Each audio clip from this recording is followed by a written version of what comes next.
And last week, the Nobel Committee in Stockholm, Sweden, awarded the 2013 Nobel Peace Prize to not just one activist, but instead the Organization for the Prohibition of Chemical Weapons and its team of nearly 200 chemical weapons inspectors. The OPCW, as it is called, captured the spotlight recently, in part for its work investigating chemical weapons abuses in Syria's civil war. Paul F. Walker is the International Program Director of the Environmental Security and Sustainability Program for Green Cross International, which is a partner of the OPCW. He is also a 2013 recipient of the Right Livelihood Award, and he joins us from Washington. Paul, thank you so much for being with us, and congratulations on your award. Thank you very much, Debbie. I'm really honored and very happy to receive the Right Livelihood Award.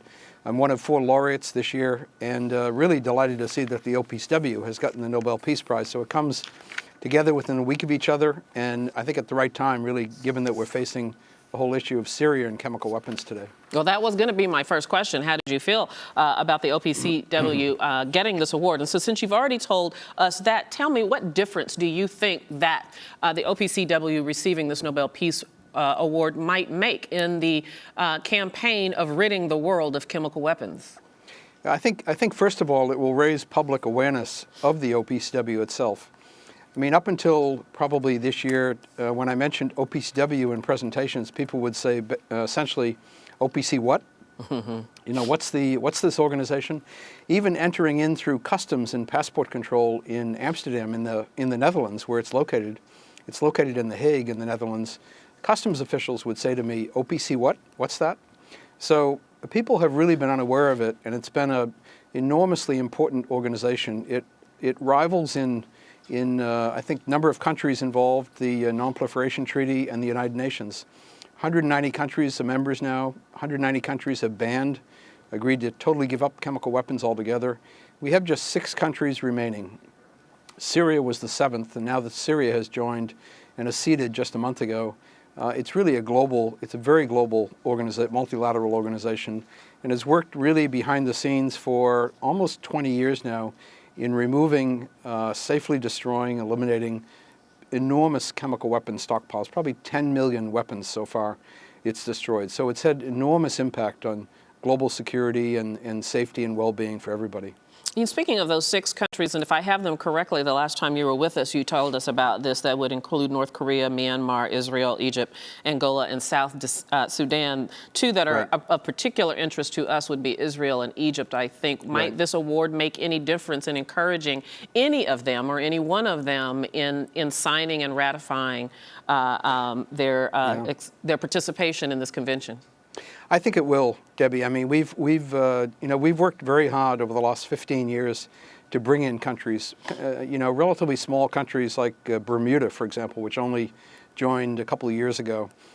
We worked hard to bring in Iraq, which joined in 2009. Somalia just joined this year actually, and Libya just joined recently too. So I think these final kind of outliers, 6 countries, particularly Israel and Egypt, the 2 ones in the Middle East in the neighborhood of Syria, I think now feel the public pressure that they really should join. Israel has signed but not ratified, and they actually attend the annual meeting every year in The Hague. So to Israel's credit, they've actually been very interested, but I'm told over and over again by Israeli colleagues, they cannot get the Knesset, the Israeli parliament, to ratify the treaty. So now I think the pressure is really on the politicians in Israel to finally join the treaty. Nobody can use chemical weapons today without getting heavily criticized by everybody, including the United States, Russia, and others. So it's really time for Israel and Egypt to follow the steps of Syria today. Paul, you've been a weapons instructor. Can you just give us a little bit of insight of what it's like to actually be one of these inspectors? It's got to be enormously challenging and dangerous. Right. Well, I've actually been in every American and Russian stockpile. That's about 95% of the world's chemical weapons I've seen at some point over the last 20 years. And I started this first one in 1994 when I was on the Armed Services Committee in the U.S. House of Representatives, and we did an on-site inspection of one of the Russian stockpiles. You have to have a bit of a stern personality, I guess, or a stern demeanor, a steely demeanor, to go in and realize that one drop of this material, which is some of the most dangerous material in the world, one drop on your skin will kill you in 2 to 3 minutes. So you have to be willing to wear a gas mask, you have to shave, no scraggly beards at all, and you have to be willing to put on protective ensembles.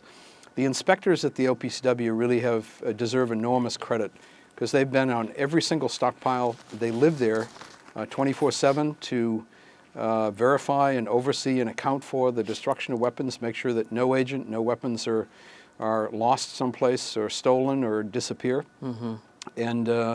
And they have to be ready to don a gas mask and a protective ensemble, a protective suit at any moment if there's any sort of leakage in the weapons, which there are all the time. It's a pretty, it's on the one hand, it's a very exciting occupation. On the other hand, it's probably one of the most boring occupations that you could have. It's hard to imagine that. All the things that you just said that talked about the risks, the dangers, and the challenges. And oh, by the way, the inspectors that are right now in Syria are trying to do their job in the midst of a civil war. Yeah, I mean, I met with a few of the inspectors a couple of weeks ago in The Hague when they had just come back from the original inspection they did in, when was it, first week of September, I think. And that's the inspection where they had been shot at. And fortunately, one of the drivers had a bullet just whiz by his head. He ducked his head a bit and the bullet whizzed right over him. Otherwise, he would have been killed. So it's the first time the inspectors have really had to don Kevlar bulletproof vests. And they were joking with me saying the protective ensembles, they're called PPEs, personal protective ensemble suits, big, heavy protective suits they wear along with rubber gloves and rubber boots and gas mask and the like, are so hot and heavy that in fact the last thing they need is a Kevlar vest at this point. So, we all are of the utmost respect for the inspectors, and we really admire their bravery to go into Syria in the middle of a civil war like this when who knows who could be shooting at them. We still don't know who shot at them the first week of September. Right. Well, all of those it's potentially dangerous. Indeed, all those inspectors in Syria and those around the world are true heroes by my estimation. Again, Congratulations, Dr. Walker, on your award, and thank you so much for your time. Thank you, Debbie, too. And this is Arise America.